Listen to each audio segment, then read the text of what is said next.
আসসালামু আলাইকুম ওরহমতুল্লাহ।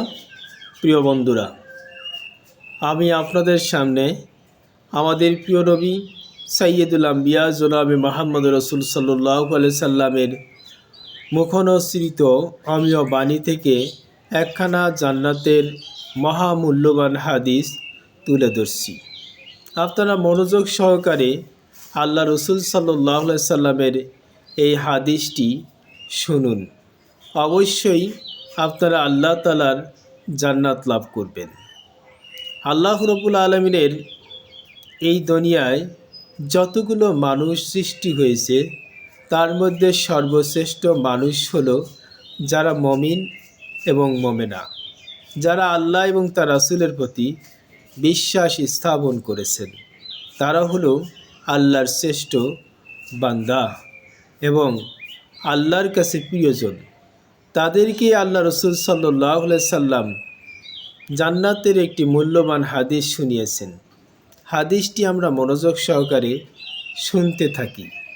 রাসূলুল্লাহ সাল্লাল্লাহু আলাইহি সাল্লাম ইরশাদ করেন, জান্নাতের মধ্যে এমন কিছু অট্টালিকা আছে যেই অট্টালিকার ভিতর থেকে বাইরের সমস্ত জিনিসগুলো দেখা যাবে এবং বাইরে থেকে ভিতরের সব জিনিসগুলোই দেখা যাবে। একজন আরব বেদুইন আল্লাহ রসুল সাল্লাল্লাহু আলাইহি সাল্লামকে জিজ্ঞাসা করলেন, হে আল্লাহ রসুল, এই জান্নাতের অট্টালিকা কাদের জন্য?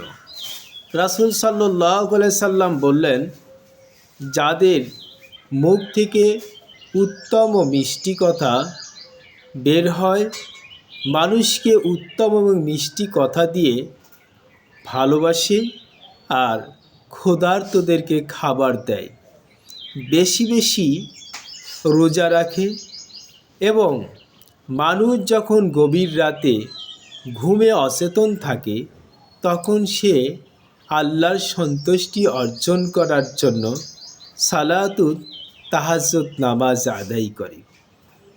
প্রিয় বন্ধুরা, এই হাদিস থেকে আমরা কি শিক্ষা পেলাম?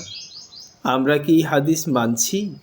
যদি মেনে থাকি আলহামদুলিল্লাহ, আর যদি এই হাদিসটি পালন না করি তাহলে আমার এই কথাটি শোনার পর বা ভিডিওটি শোনার পরই কাজে লেগে যান।